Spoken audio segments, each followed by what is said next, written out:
the woman known to history as Queen Elizabeth I of England and Ireland, was born on the 7th of September 1533 at Greenwich Palace, near London. Her father was King Henry VIII, the second son of King Henry VII, who had ruled England between 1485 and 1509, having emerged victorious from the series of civil wars which racked England in the 15th century, known as the Wars of the Roses. Elizabeth's mother was Anne Boleyn, the second wife of Henry VIII, and, briefly, the Queen Consort of England between 1533 and 1536. The circumstances of Elizabeth's birth would dictate the first quarter of a century of her life. Her parents had hoped for a son to provide Henry VIII with a long-desired legitimate male heir to continue the Tudor line and prevent any fallback into the civil wars which had characterized English politics in the 15th century. Thus, while Elizabeth's birth was celebrated, and she was promptly proclaimed Henry's heir presumptive, jumping past her half-sister Mary, born of Henry's first marriage to Catherine of Aragon, there was no denying that Henry and Anne were disappointed not to have had a boy. The desire for a male heir had characterized Henry VIII's reign since the mid-1520s and had resulted in his long-running quest for a legal divorce from his first wife between 1527 and 1533. Nevertheless, when a daughter arrived in 1533, the king and queen made the best of it and claimed that a boy would soon follow. Meanwhile, in December 1533, the 3-month-old Princess Elizabeth was established in her own royal household at Hatfield, staffed by numerous servants and a group of guardians handpicked by her mother. Most of Elizabeth's closest attendants were extended Boleyn relatives. Though she was only a baby, Elizabeth was a chess piece in the English politics of the 1530s. Before long, her father's patience with her mother began to wear thin, as Anne suffered multiple miscarriages in the mid-1530s, and the son she had promised the king never arrived. In May of 1536, after a series of outlandish claims, including the suggestion that Anne had been in an incestuous relationship with her own brother, emerged, Anne was executed for charges of adultery, incest, and treason. The charges were probably fabricated as a means for Henry to dispense of his second wife. Not long thereafter, the Boleyn marriage was annulled on the basis that Henry had been seduced into it by some form of witchcraft. This rendered Elizabeth illegitimate, and within 2 weeks of Anne's death, Henry was married to his third wife, Jane Seymour. He soon ceased supporting Elizabeth's household in the fashion that he previously had. Then, in July of 1536, the English Parliament passed the Succession Act, which stated that Henry's marriage to Anne Boleyn had been invalid, officially rendering Elizabeth illegitimate. Henry had always demonstrated an attachment to his eldest daughter, Mary, born in 1516 from his marriage to Catherine of Aragon, and he had been quick to welcome her back into the fold in the 1530s, once she agreed to end her obstinate refusal to acknowledge Henry's divorce of her mother. The king did not immediately make such an effort for his younger daughter and continued to keep her at arm's length in the years following her mother's execution.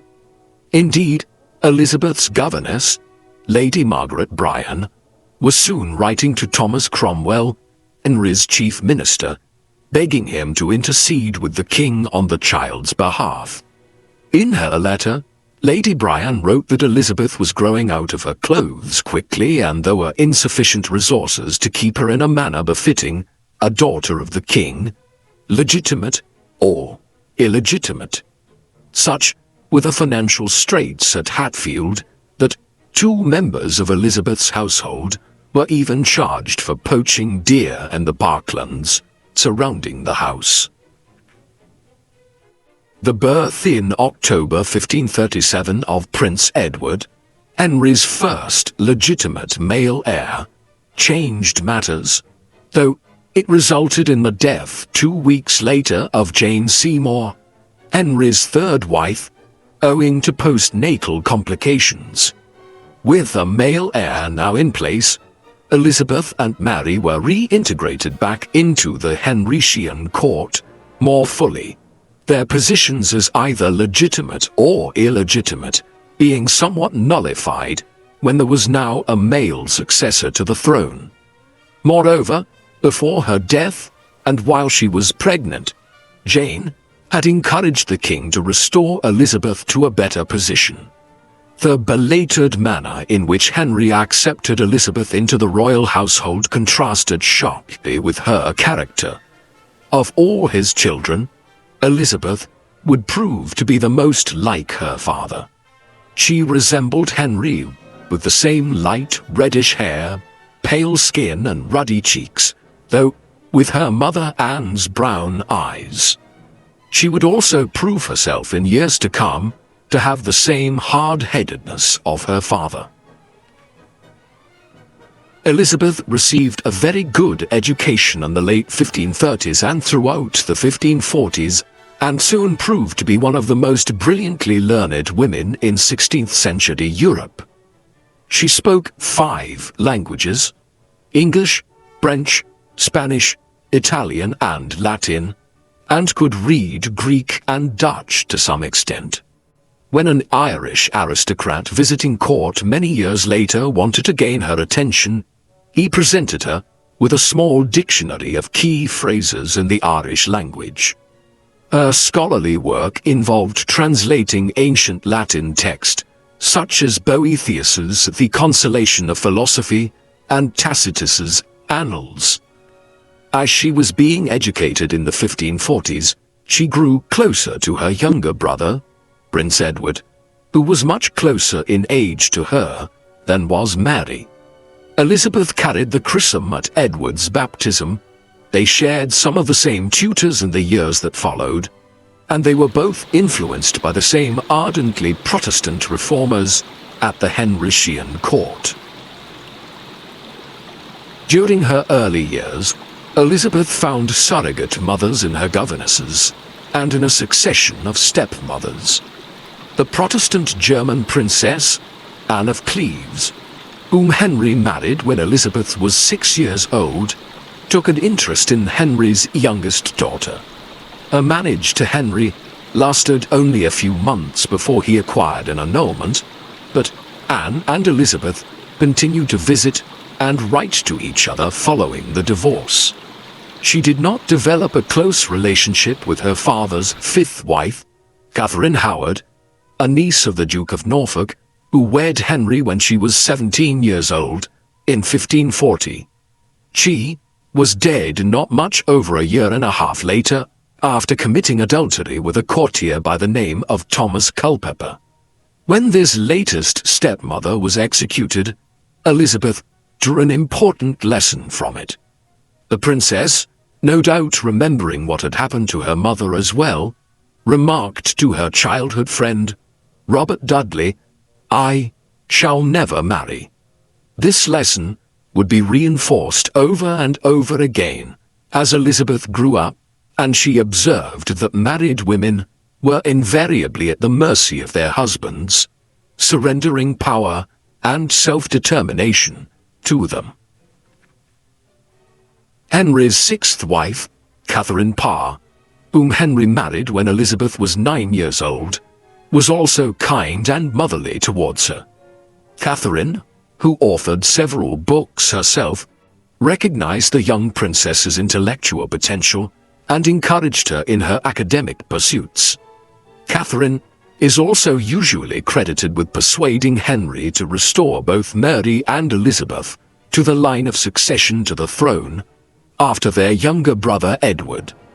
Beyond these stepmothers, it was the serving members of Elizabeth's household, most of whom were extended relations of her mother, Anne Boleyn, with whom Elizabeth developed the closest relationships, particularly her beloved governess, Catherine Ashley, who would remain with Elizabeth as lady-in-waiting when she became queen many years later, while William Cecil, a rising official esteemed for his intelligence and abilities, served in his younger years as the surveyor of Elizabeth's household.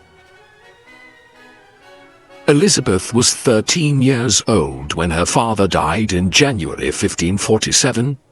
It must have been a difficult event full of conflicting emotions for a girl who by then was old enough to know that her father had sanctioned the execution of her mother. Henry was generous to his daughters in his will, allowing each of them an annual income of £3,000. With Henry's death, 9-year-old Edward became King Edward VI. A regency council was appointed to govern for him during his childhood years. This was first headed by his uncle Edward Seymour, who became Lord Protector of England and the Duke of Somerset. The Dowager Queen, Catherine Parr, invited Elizabeth to live with her and her new husband, Thomas Seymour, Somerset's brother, whom Catherine had married within months of the king's death, something which many people disapproved of. Elizabeth's experiences here were less than ideal. Thomas Seymour was an unscrupulous man, constantly in pursuit of greater power. Clearly his marriage to Catherine had not fully satisfied his ambitions, and he began to engage in highly inappropriate behavior towards Elizabeth once she was ensconced in their household. He frequently visited her bedchamber in the early mornings, still in his nightgown, sitting on her bed uninvited and tickling her. Elizabeth began to get up earlier in the mornings, ensuring that her maids attended her as early as possible to avoid Seymour's visits. It must have been enormously confusing to her when her stepmother, rather than confront her husband about his behavior, began to participate in the peculiar horseplay.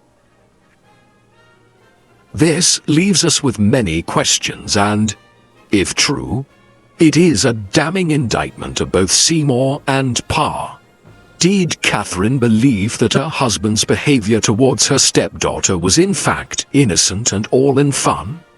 Was she jealous or insecure, and seeking to keep herself involved in her husband's activities? Whatever Catherine's beliefs and motives were, she promptly sent Elizabeth away in May 1548, when she unexpectedly discovered her husband and 15-year-old stepdaughter, quote, in an embrace. To give Catherine the benefit of the doubt, she may very well have sent Elizabeth away to protect her, while she was seemingly unable to control her husband's behavior. After being sent away, Elizabeth never saw her stepmother again. The two exchanged a few letters after Elizabeth's departure, but Catherine Parr died as a result of complications from childbirth less than 4 months later. Unfortunately, Elizabeth had not heard the last of Thomas Seymour. With Catherine dead, he began actively pursuing Elizabeth's hand in marriage. It is difficult to determine how Elizabeth felt about this. Seymour was around 40 years old at the time, whereas she was 15. But such age differences were not entirely unusual in early modern times when it came to organizing political marriages. And a marriage between one of the king's uncles and his half-sister would most certainly be a political match were it to occur. What foiled Seymour's plan was that he acted in secret, and when details of what he was conspiring towards became public, it had the look of a political conspiracy by him. When it was revealed, the Privy Council had him detained and questioned. Elizabeth was interrogated closely about the Seymour plot, but she adamantly denied any involvement on her part in any plans or schemes of which King Edward or the Privy Council did not approve, including any question of marriage. The Seymour episode eventually blew over. Elizabeth likely learned a great deal from it. For the next 2 years, she passed most of her time at Hatfield, immersed in her studies, and wrote regularly and dutifully to her brother, King Edward. She began to visit court more regularly, beginning in or around 1551. There she became the very model of the virtuous princess, dressing with modesty and little ostentation. Elizabeth was Protestant in her religious leanings, though she was much more moderate than her brother the king. Edward was emerging as a Calvinist monarch and had overseen the adoption of a radical form of Protestantism in the late 1540s and early 1550s. Elizabeth, conversely, favored some doctrinal elements of Protestantism, but still admired the pomp and ceremony of Roman Catholicism. As with so much else, she was much like her father in that regard. In the early summer of 1553, with Edward profoundly ill, Elizabeth was warned by William Cecil that the king was dying and that there was a plot afoot to imprison both herself and her half-sister Mary, and place Lady Jane Grey, a great-granddaughter of Henry VII, on the throne as a Protestant stooge controlled by the Duke of Northumberland, who had emerged as the foremost figure in Edward's government in the early 1550s. When Edward VI died on the 6th of July 1553, possibly from tuberculosis, Lady Jane Grey was proclaimed Queen. Although Elizabeth mourned her brother's passing, Edward's attempt to defy their father's will and remove both Mary and Elizabeth from the line of succession rankled her.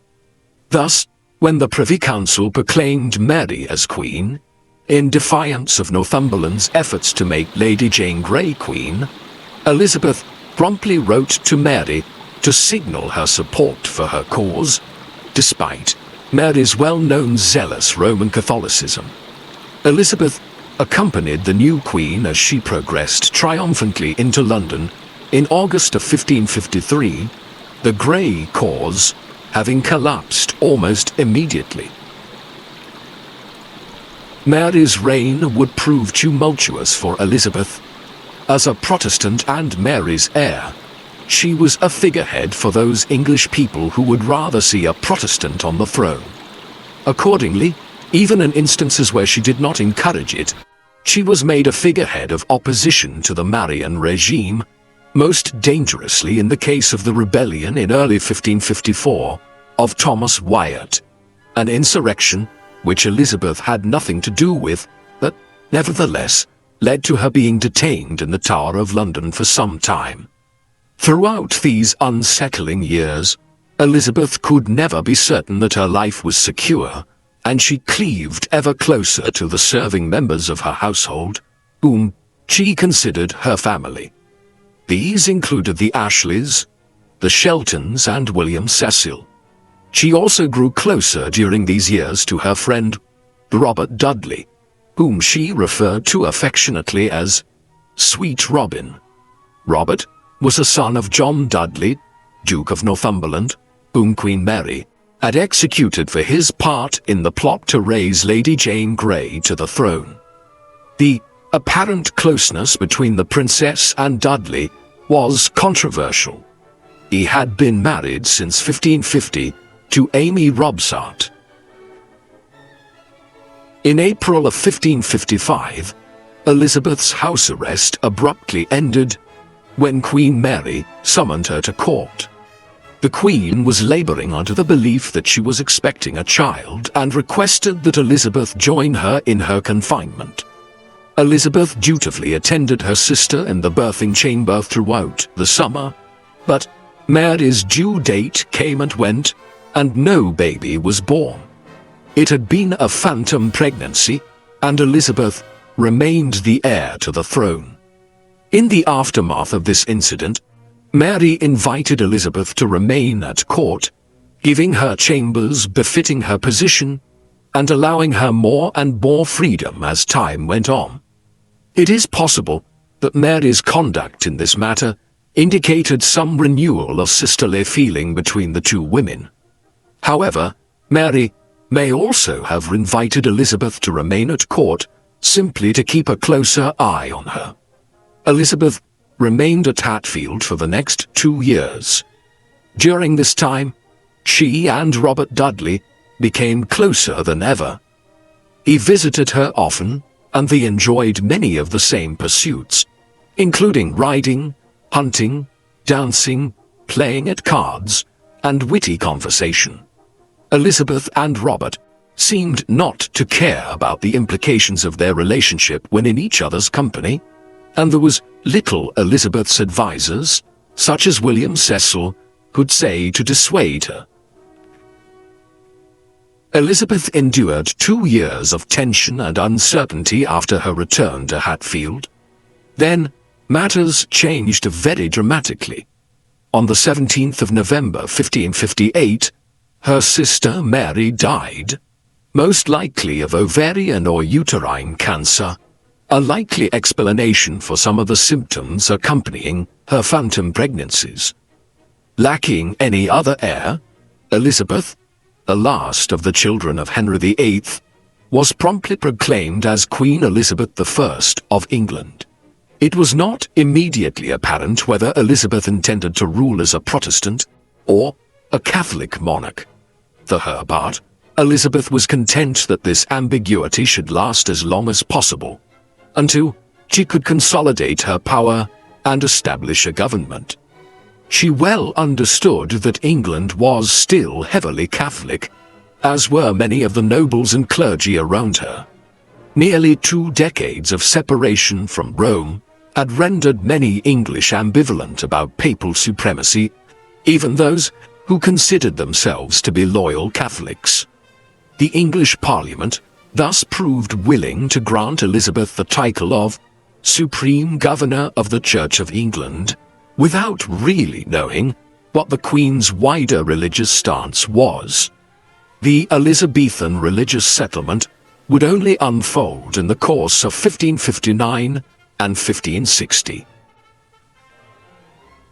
Elizabeth understood that she had to proceed carefully while her reign was still new and uncertain. Queen Mary's body lay in state at St. James's Palace until mid-December, with regular Catholic vigils performed until her interment at Westminster. Elizabeth continued to have the Latin Mass celebrated in her private chapel, but demonstrated her discomfort with Catholicism in other small ways, such as requesting removal of specifically Catholic rituals, such as the raising of the host during Mass. Elizabeth ensured that her sister's funeral was both magnificent and in keeping with Catholic tradition, although she did imprison a eulogizing priest following it for vaguely referring to her supposed illegitimacy. On the day of her coronation, the 15th of January of 1559, Elizabeth processed through the city of London as the people cheered her joyfully. She was anointed and crowned Queen of England and Ireland in Westminster Abbey, entering the church dressed in magnificent royal robes of gold, trimmed with ermine and jewels, her long red hair loose and flowing. As Elizabeth passed by, attendees promptly cut off pieces of the blue carpet upon which she walked as souvenirs. Ever conscious of how controversial her Protestant faith still was to many of her subjects, Elizabeth's coronation was a largely Catholic service. Even within a largely Catholic ceremony, Elizabeth did not prostrate herself for the anointing. Instead, she simply knelt in a dignified fashion. Moreover, as soon as the Latin Mass began, the Queen promptly withdrew to a private chamber to change her costume for the upcoming feast and celebration.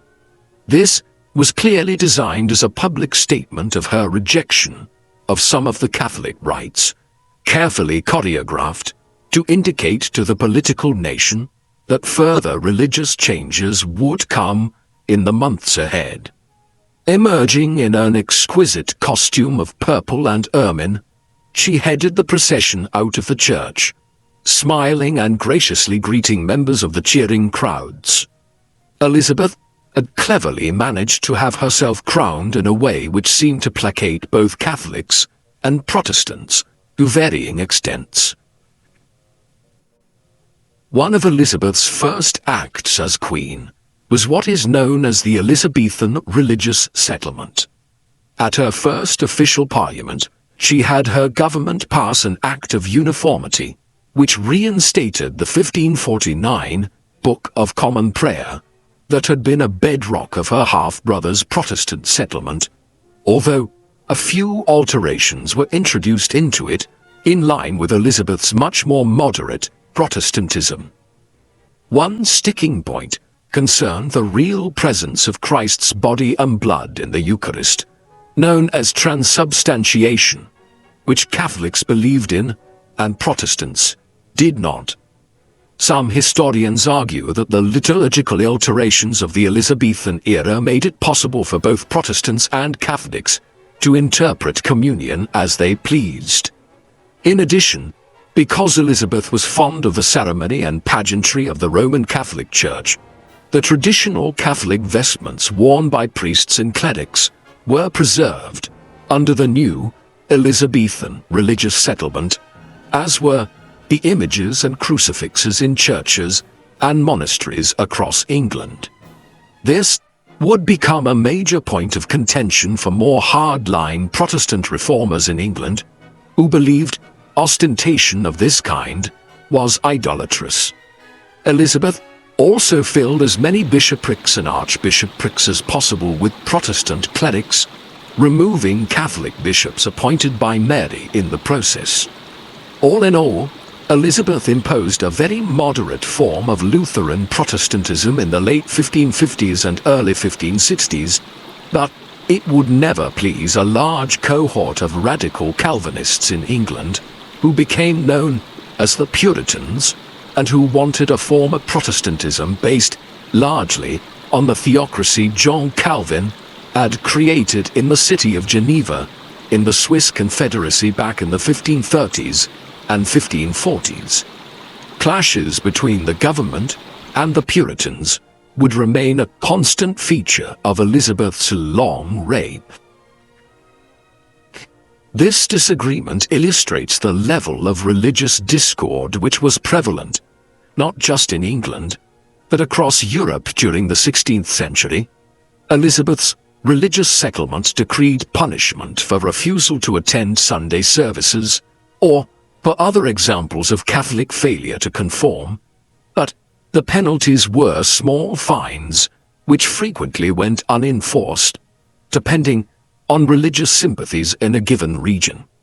Many Catholic clergy and the laity found it convenient to conform outwardly, while inwardly retaining their own beliefs.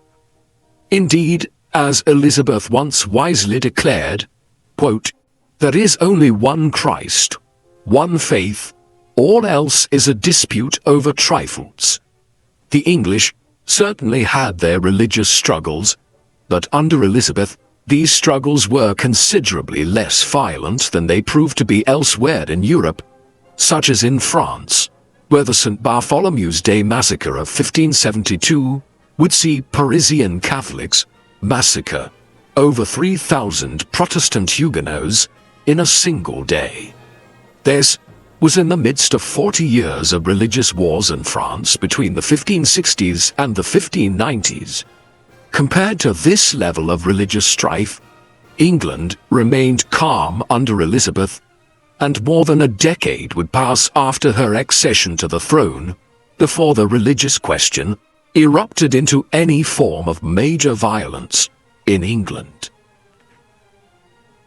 England's administrative, economic, and military infrastructure all needed urgent attention. Henry VIII had spent ruinously during his reign, and neither Edward nor Mary had ruled for long enough to fully correct the problems he bequeathed to them. Conversely, wars during both Elizabeth's half-siblings' reigns and harvest failures had compounded the problem. English trade had declined as well, following the decreasing value of the English currency. Elizabeth worked closely with her newly appointed Secretary of State, William Cecil, the de facto head of her government for the next 40 years, and Thomas Gresham, financier, merchant, and longtime economic advisor to the Tudors, to formulate a strategy to rescue the economy.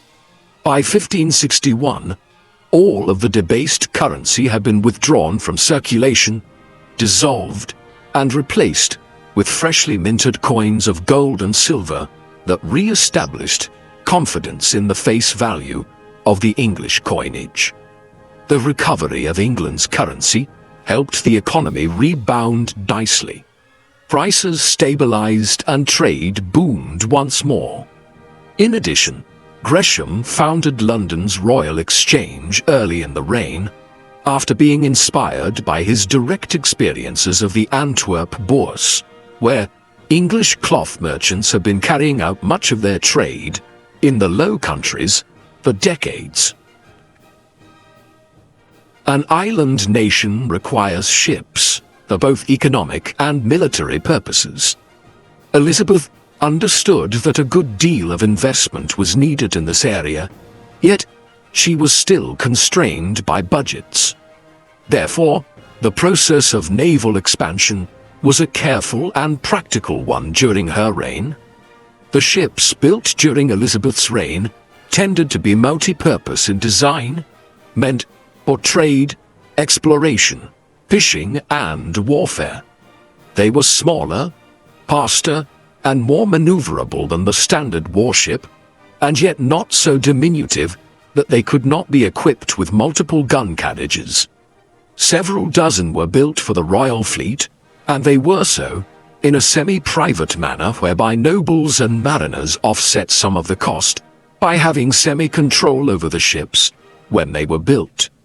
Ships, of course, require experience and competent men to man them, and Elizabeth and Cecil patronized a number of highly skilled mariners from the English West Country, men like Humphrey Gilbert, Martin Frobisher, and Walter Raleigh, as well as sailors from ports like Bristol, who had decades of experience leading expeditions to the valuable fisheries off the Grand Banks of Newfoundland and North America.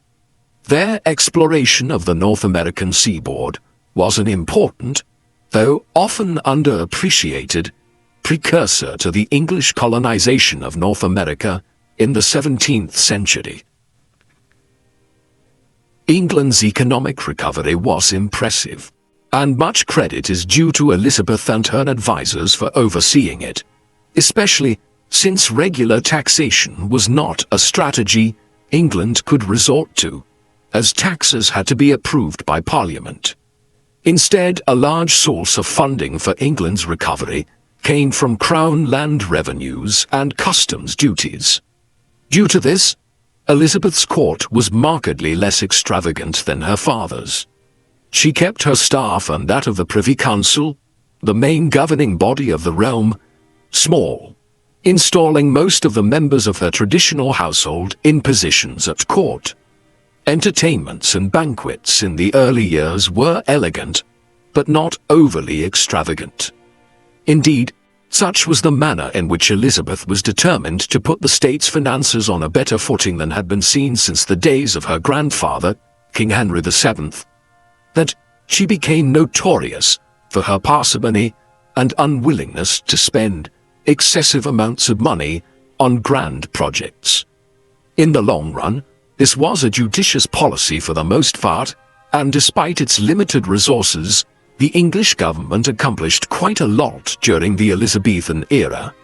However, it frequently infuriated her councillors, who viewed the Queen as a ruler who constantly changed her mind on policy matters, often based on her concerns about expenditure. There was one particular area where Elizabeth could not avoid spending money. This was in Ireland. When she came to the throne in 1558, Elizabeth also became Queen of Ireland, yet the island remained only partially under English control. Dozens of largely independent Irish lords ruled different parts of the country, whereas English rule was largely confined to Dublin and the Pale, which surrounded it in Leinster. A program of regional conquest and colonization had been entered into towards the end of her father's reign, and would play out for decades during Elizabeth's reign. Initially, the weaknesses of Elizabeth's government were plain for all to see, as Shane O'Neill, the head of the foremost Irish lordship in the country, the O'Neills of Ulster, raided the Pale on numerous occasions in the early 1560s. He was only finally defeated in 1567 because he overextended himself in the north of the country and was killed by his erstwhile allies, the MacDonalds of Western Scotland. Further wars and plantations occurred consistently through the 1570s and 1580s, gradually reducing the Irish lords, though at a large cost to Elizabeth's exchequer, much to her dismay. Because Elizabeth was young, unmarried and childless, the question of her marriage was intensely debated all throughout the 1560s and 1570s. England needed an heir. Unlike Edward and Mary before her, there was no sibling waiting to step into the breach and succeed her if Elizabeth died. Furthermore, the closest remaining heir to the English throne was Mary Stuart, Queen of Scots, a granddaughter of Margaret Tudor, Henry VIII's sister. Mary was a Catholic, and so Elizabeth and her advisers understood that the preservation of the new Protestant religious settlement in England depended on Mary, Queen of Scots, never securing the English throne, even though she had the best claim in law to it if Elizabeth died childless. Therefore, as soon as the reign commenced, the issue of Elizabeth's marriage arose and suitors began to appear. However, much to the great consternation of her advisers and the political realm at large, Elizabeth seemed to only appear to be interested in Robert Dudley, who she appointed as Master of the Horse and made Earl of Leicester several years into the reign. Tongues wagged throughout the late 1550s and early 1560s about Dudley's excessive influence and the nature of his relationship with the Queen. This was compounded in September 1560 when Robert's wife, Amy Robsart, died suddenly under suspicious circumstances. Amy was found at the bottom of a staircase with her neck broken, following which theories of foul play abounded, with many presuming Dudley had thrown his wife down the stairs, breaking her neck in the process, in order to free himself up to marry the Queen. The theory is generally discounted by most historians today, and Amy's death was most likely an accident.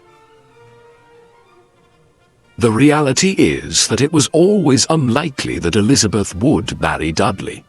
He was an English lord, and by the second half of the 16th century it was an accepted norm that a monarch, like Elizabeth, would marry a member of another European royal family, better to cement an alliance of some kind. Yet, Elizabeth did none of these things. Already in the 1560s she was cultivating the public image of herself as the Virgin Queen, pledged in marriage to the realm, rather than a husband and mother to all of her people. This campaign manifested itself in Elizabeth's speeches, in the portraiture she commissioned, and it even appeared in the poems and plays of the time. Elizabeth would continue to entertain suitors for her hand, most notably King Eric XIV of Sweden and Francis, Duke of Alençon and Anjou, brother of King Henry III of France. But she ultimately refused them all. She would remain unmarried her entire life. It is hard to escape the fact that there was a complicated psychology at work here. Elizabeth, having grown up in the Henrician court, where her father married and then dispensed with one wife after another, Elizabeth's own mother included. She eventually determined not to subjugate herself to a husband in this way, though her court became a peculiar place where a succession of favourites, including Dudley, Sir Christopher Hatton, Sir Walter Raleigh, and later the second Earl of Essex, gained her favour by courting her, as one would a prospective bride, all the while knowing that no marriage would ever follow. In 1562, Elizabeth, who was in her late 20s by then, contracted smallpox. She recovered without significant long-term damage to her overall health, but the disease left her face badly scarred, a common occurrence amongst those who contracted smallpox in early modern times. In order to disguise the scars, she began to wear elaborate makeup. Unfortunately, the white makeup she wore to mask her scarred complexion every day was lead-based, and the vermilion she used to redden her cheeks and lips contained significant amounts of mercury. The regular use of these compounds damaged her skin and possibly contributed to her hair loss in later years. As this compounded the problem caused by the smallpox scars, Elizabeth caked herself in more layers of makeup and took to wearing elaborate wigs in later life. Finally, her teeth began to blacken and decay due to her sweet tooth. Sugar was a novelty in Europe, one introduced from the Americas. All of this would leave her in later life a woman with ravaged skin, extensive hair loss, and rotted teeth. Amongst the achievements of the Elizabethan period, one which deserves attention is that this was an early golden age of English literature. Some of the greatest writers, poets, and dramatists in English history worked at this time and were patronized by the Queen and her courtiers. These included the playwrights Christopher Marlowe, William Shakespeare, and Ben Jonson, and the poets Edmund Spenser and Philip Sidney. Walter Raleigh, too, was a poet, though he is usually more well known for his explorations in the Americas. The sheer breadth of Raleigh's experiences encapsulate the excitements and pursuits of the Elizabethan age. He explored North America, founded the first, albeit short-lived, English colonial settlement in North America, at Roanoke Island, captured Spanish gold as a privateer, and is sometimes fantastically credited with introducing tobacco to England and the potato to Ireland. The exciting new frontiers of exploration and trade broadened English horizons immensely, just as the literary flowering did for English culture.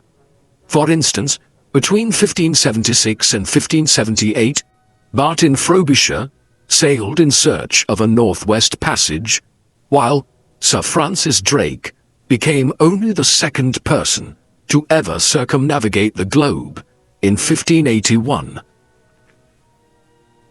The first permanent colonies were not finally settled by England in North America until the early 17th century, but much of the groundwork in terms of exploration and mapping was completed during Elizabeth's reign. A major drive in all of this was a desire to strike in an indirect fashion at Spain, the preeminent colonial power in the Americas, by attacking Spanish shipping in the Atlantic and trying to present a threat in North America. The first years of Elizabeth's reign had seen fairly good relations between England and Spain, King Philip II of Spain having only recently been King of England through his marriage to Queen Mary.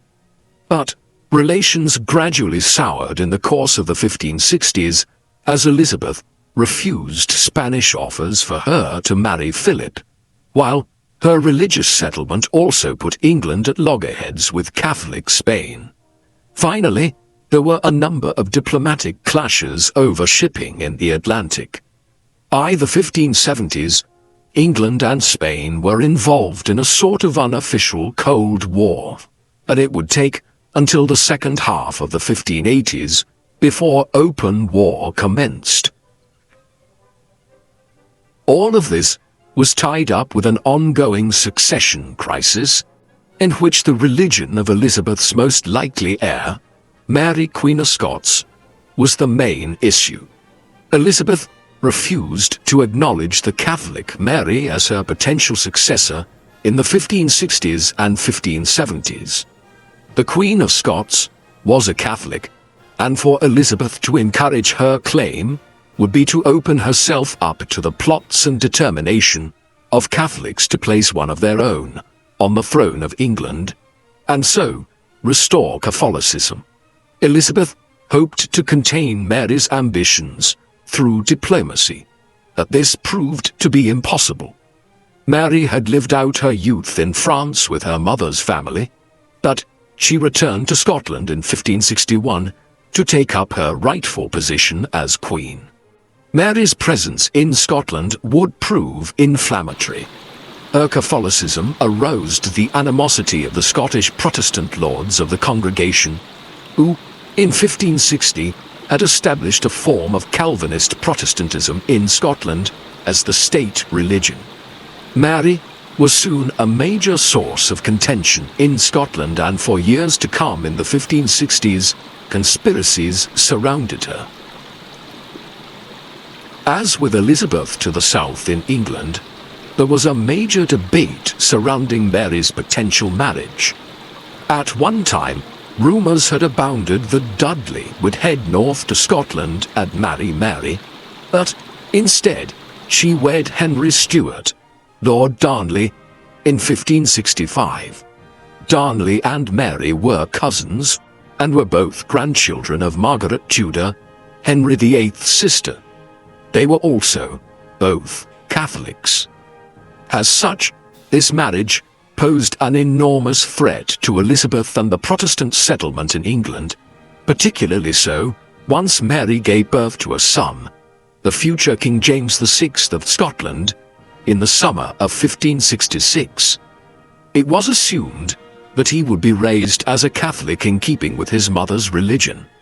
There then followed an extraordinary series of events in which Mary began an affair with James Hepburn, the Earl of Bothwell, who was then accused of murdering Darnley in the spring of 1567.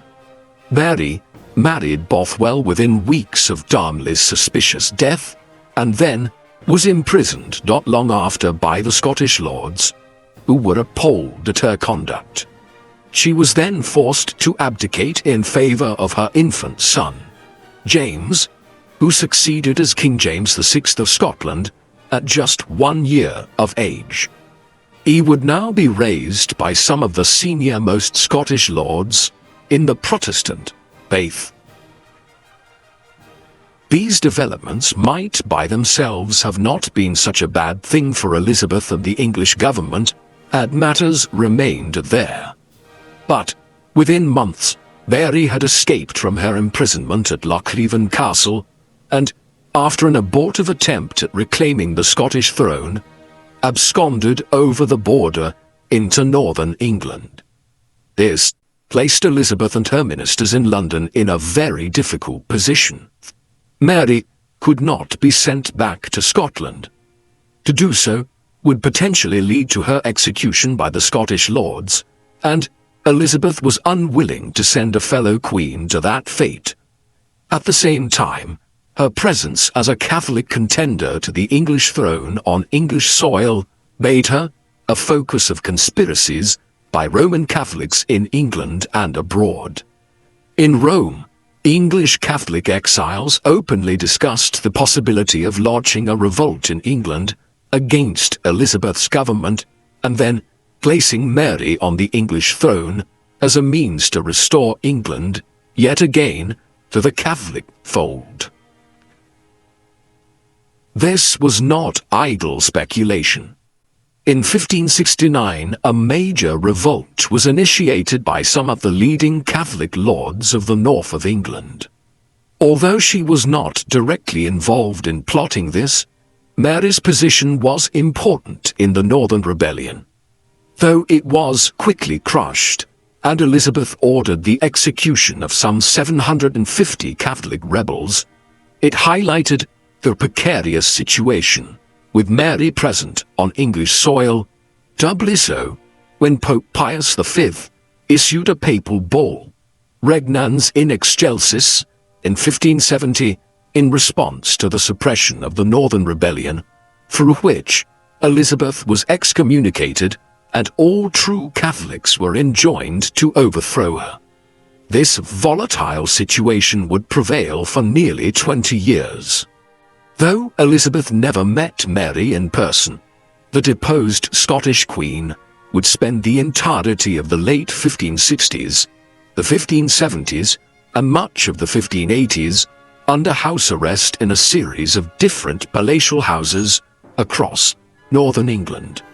Many of Elizabeth's senior ministers, such as Cecil, would doubtlessly have been delighted to have an opportunity to simply have Mary killed and the threat she posed removed. But Elizabeth simply refused to do this to a fellow female monarch.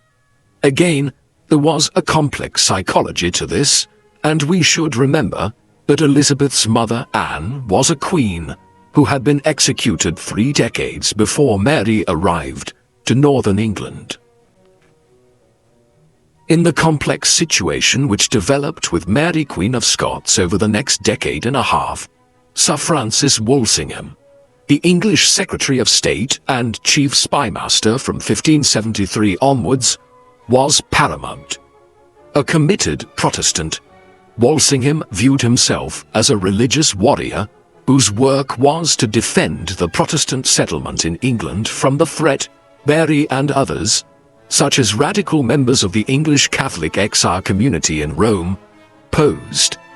He had personally witnessed the mass slaughter of Protestants at the St. Bartholomew's Day massacre in Paris, while he was serving as England's ambassador there, and he was determined not to see the same thing happen in his own country.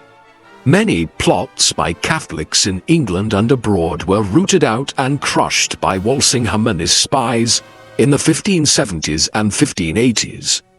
Then, finally, in 1586, he was presented with an opportunity to end the greatest threat of all. That year, Walsingham became aware of a plot centered on Anthony Babington, an English Catholic, to assassinate Elizabeth and free Mary before placing her on the throne of England. Walsingham knew what was going on from very early on in affairs, but rather than reveal it quickly, he placed double agents within Babington's circle and allowed him not only to incriminate himself, but Mary as well. When he finally revealed the Babington plot, not even Elizabeth could ignore Mary's treachery. She was placed on trial, found guilty of treason, and executed at Fotheringay Castle on the 8th of February 1587. Elizabeth had finally been coerced into signing Mary's death warrant after nearly 2 decades of keeping her imprisoned in northern England. Yet she had nearly faltered at the last, attempting to rescind the order after she had given it. In the end, it was only because Walsingham, Cecil, and other members of the Privy Council had acted speedily after she signed Mary's death warrant that the order was carried out, the councillors being aware that Elizabeth would probably change her mind on reflection. Killing a fellow queen was one of the hardest decisions Elizabeth ever made, regardless of how much of a threat Mary had posed.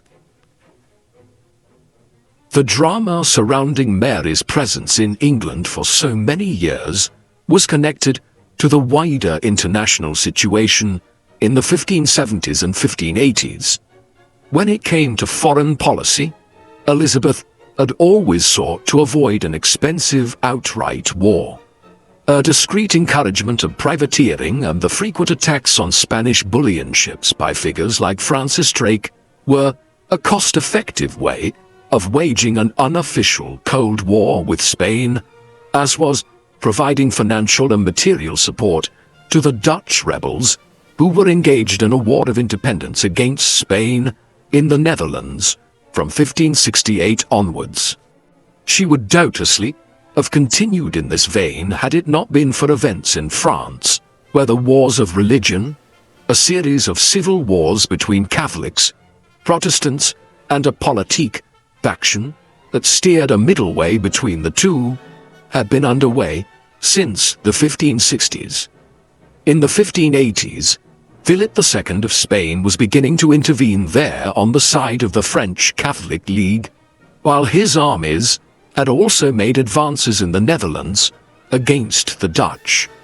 Faced with the possibility of the Dutch revolt being crushed and France falling into the Spanish camp, Elizabeth and her councillors determined that they had no other option but to risk an outright war with Spain. In August 1585, they agreed the Treaty of Nonsuch with the Dutch, and Elizabeth's old love, Robert Dudley, the Earl of Leicester, headed for the continent with an English expeditionary force to aid the Dutch in the Netherlands. The First Anglo-Spanish War had commenced after years of shadow fighting. Elizabeth expected Leicester to aid the Dutch and to keep their rebellion alive, but without committing too many English resources. However, he immediately scuppered this by accepting the position of Governor-General of the Netherlands from the Dutch States General, something which committed Elizabeth to defending the Dutch against Spanish and Catholic aggression indefinitely. She penned a sharp rebuke and ordered that it be read in Dudley's presence before the States General, but the damage was done by then. With the signing of the Treaty of Nonsuch, Leicester's subsequent actions in the Low Countries and the execution of Mary Queen of Scots early in 1587, the Spanish began preparing an armada to try and invade and conquer England, the ultimate goal being to depose Elizabeth and return the country to the Catholic fold. In anticipation of this, Elizabeth authorized Drake to lead an expedition to the Spanish port of Cadiz and attack the Spanish fleet that was being prepared there before it could ever leave Spain. The raid was a great success, with dozens of ships destroyed, but it only stalled Philip II's plans for a time. By the spring of 1588, the lost ships had been replaced, and on the 12th of July 1588, a Spanish armada of approximately 130 ships set sail for the English Channel. The plan was for the armada to sail through the Channel, pick up the Spanish armies in the Netherlands, and then convey an army of tens of thousands of Spanish troops to southern England. Against this Spanish armada, the English had hundreds of ships, but most of these were small merchant ships and the vessels of privateers, not the kind of warships that comprised the Spanish fleet. The odds seemed to be against an English victory, and on land an army was being prepared for if the Spanish successfully made landfall. The goal, of course, was to try and ever prevent the armada from making contact with the Spanish land forces in the Netherlands, or landing in England thereafter. The conclusive sea battle took place over approximately 2 weeks. On the 19th of July 1588, the Spanish fleet was first sighted off Plymouth. The next day, the English sailed out to fire on the Spanish. The English ships proved much faster and more maneuverable, but few were willing to get close enough to inflict any significant damage, and so only one Spanish ship was taken in these initial clashes. In the days that followed, the Spanish continued to advance eastwards through the Channel, eventually anchoring off the north coast of France. This was the sign for the English to move. On the 29th of July, Raleigh, Drake, and others oversaw the launching of numerous fire ships at the Spanish Armada in the middle of the night. These were small ships, set on fire, and effectively used as primitive rockets. The attack was enough to force the Spanish away from the French coast without having rendezvoused with the mainland army. The weather took over from there as an unseasonable storm suddenly ripped through the channel and scattered the Spanish fleet northwards into the North Sea. The English pursued the fleeing Spanish ships north, and in the ensuing severe weather, many Spanish ships were wrecked off the coasts of Scotland and Ireland, with less than a third of the original armada eventually limping home to Spain. On land, news of this miraculous storm only arrived gradually. Therefore, on the 8th of August, Elizabeth rode out to review her troops at Tilbury, who were mustering to defend England under the command of the Earl of Leicester. There, dressed in white and wearing a magnificent silver breastplate, she gave the most famous speech of her reign. "I am come to live and die amongst you all, to lay down for my God, and for my kingdoms, and for my people, my honor, and my blood, even in the dust. I know I have the body of a weak and feeble woman, but I have the heart and stomach of a king, and of a king of England too, and think foul scorn that any prince of Europe should dare to invade the borders of my realm. I myself will take up arms. I myself will be your general, judge, and rewarder of every one of your virtues in the field." The troops cheered in response to this heartening speech from the Queen and made ready, little knowing that they were already safe and that the Spanish Armada had been destroyed in the winds of the North Sea. There would be other armadas sent by both Spain and England against one another in a war which would last until 1604. But the Armada of 1588 has become infamous, as it could well have resulted in the conquest of England by Spain, had it not been for the storm which destroyed it and the calculated actions of Elizabeth's sea captains in the Channel. Some historians have referred to Elizabeth's remaining years following 1588 as the Second Reign. England's economy began to suffer due to the costs of war with Spain, taxes mounted, and prices rose as the country experienced a series of poor harvests. Additionally, by the 1590s, most of Elizabeth's old guard of advisors, courtiers and friends were dead and gone, their positions taken over by a younger generation of ambitious courtiers. Leicester died just weeks after the defeat of the Armada in 1588. Walsingham passed 2 years later. Cecil survived down to 1598, though he had begun to pass his responsibilities to his son, Robert, years before that. By then, the Queen was an aging woman, surrounded by courtiers who played up to her ideas of courtly love, but secretly rolled their eyes at her aged ways in private, criticizing her seeming unwillingness to allow the party of warhawks led by Robert Devonshire, 2nd Earl of Essex, to take the war to Spain more aggressively. Even in old age, Elizabeth was unwilling to finance such a costly approach. Meanwhile, a factional conflict developed at the English court between Essex and Robert Cecil, each side acquiring their own allies. There was one area where costs spiraled utterly in the 1590s. In 1593, the Lords of Ulster, led by Hugh O'Neill, 2nd Earl of Tyrone, and Hugh O'Donnell, Lord of Tyrconnell, launched a new massive rebellion against the English crown. They felt they had little option except to do this in the face of an ever-expanding English state in Ireland.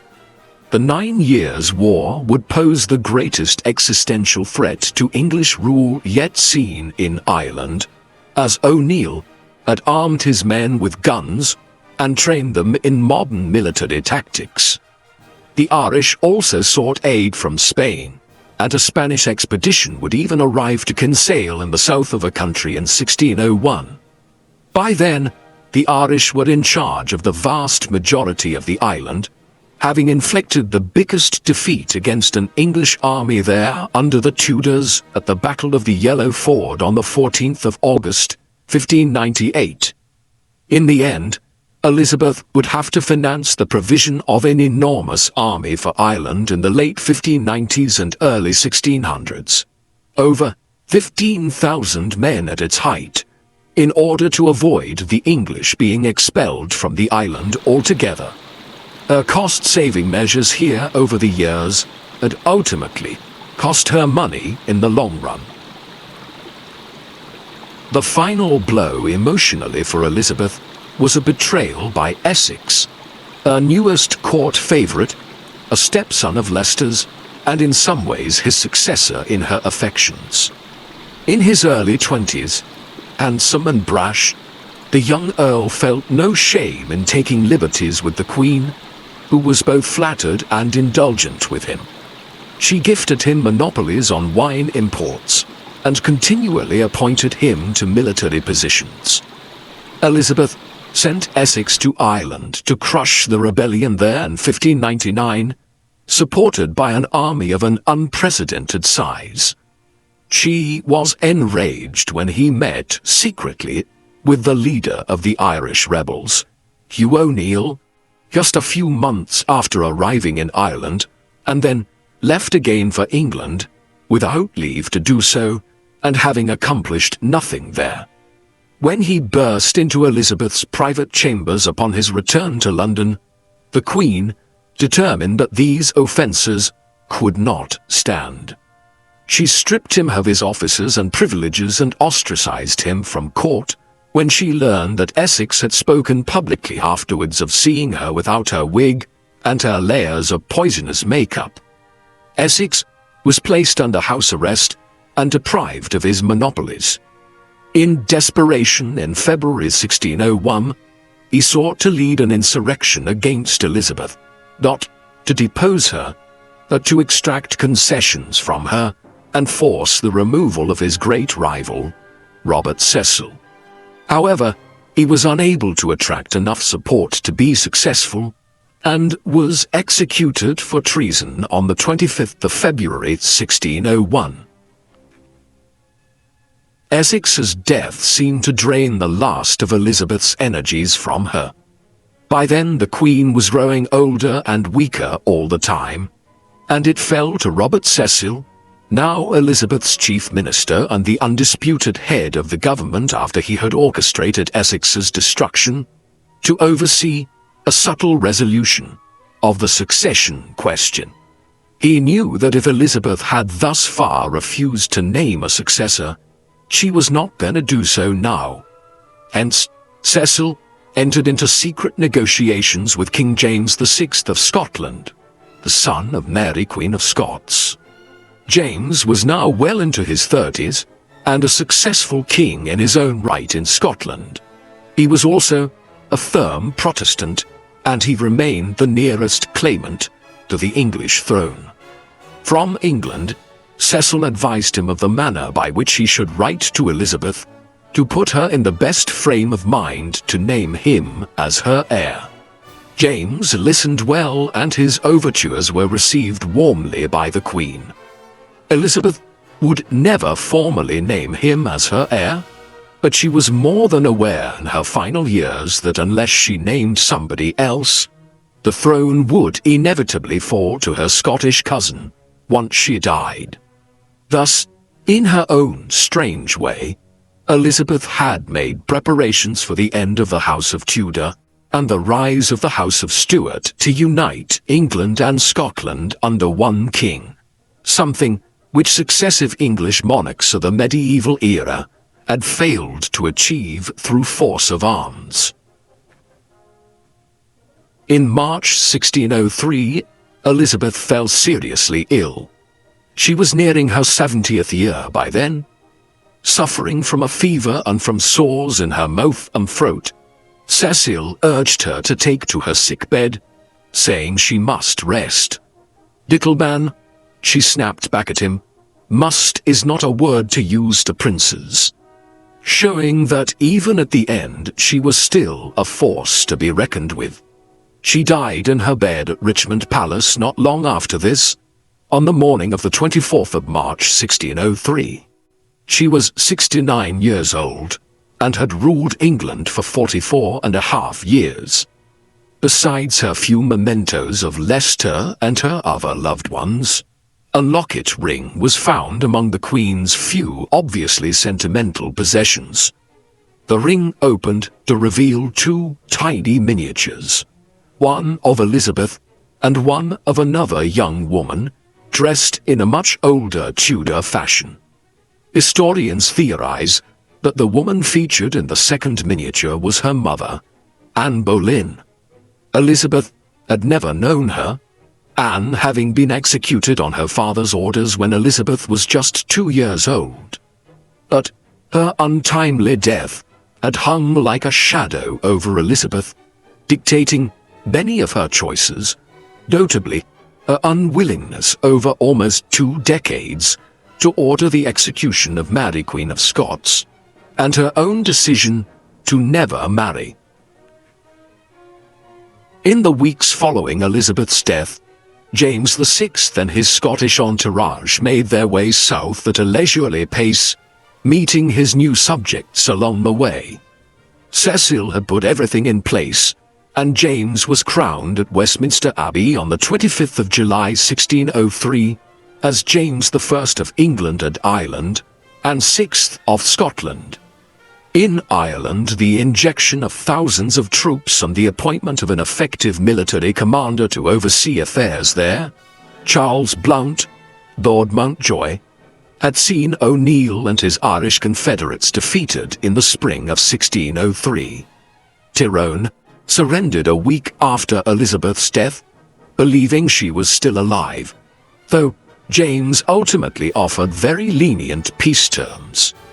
With the war over in Ireland, and both Elizabeth and her Spanish nemesis, Philip II, dead, the pathway to peace opened up, and the Treaty of London in 1604 brought the First Anglo-Spanish War to an end. It was something of a stalemate, but given that England had survived war with the superpower of the 16th century, it was very much an English victory. The reign that followed would see many of the projects which Elizabeth's reign had commenced come to fruition, with the first English colonies settled in North America at Jamestown and Virginia in 1607, and in New England from 1620 onwards. England would remain a Protestant state thereafter. Elizabeth I was a very complicated woman. During a long reign of 45 years, she presided over one of the most important periods in English history. When she rose to the throne, England was in a confused state, toing and froing over and back between Roman Catholicism and Protestantism, while, as a state within Europe, England had declined enormously from being one of the most centralized and powerful kingdoms of medieval Europe to becoming something of a minnow in the 15th century, racked by instability and civil war. All of that changed during Elizabeth's reign. The duration of it allowed for the firm establishment of the country as a moderate Protestant power, while a long confrontation with Spain reasserted England as a force to be reckoned with in European politics. The small kingdom effectively defeated Spain, the superpower of the day, in the Anglo-Spanish War, and provided crucial support to the Dutch rebels in the early days of their War of Independence. Ireland was about to be reduced fully to English rule, and while the first permanent English colonies were not settled in the Caribbean and North America until the reign of her successor, King James I, the groundwork was firmly laid during Elizabeth's reign. And yet, there were strange elements to her time as queen. She was a woman who was haunted by the fate her mother had suffered at the hands of her father, and who spent much of her life prevaricating over both the prospect of marrying and removing the threat posed by Mary, Queen of Scots.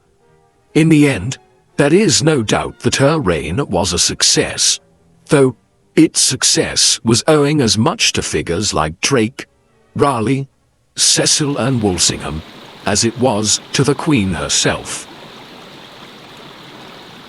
What do you think of Queen Elizabeth I?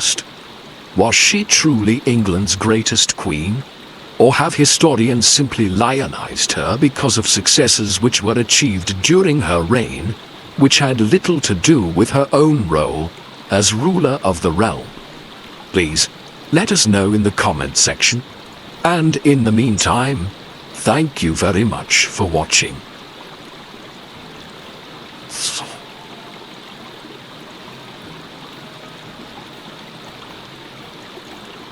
If you find this video interesting and useful, don't forget to subscribe to the channel and turn on the notification bell to stay updated with the latest videos.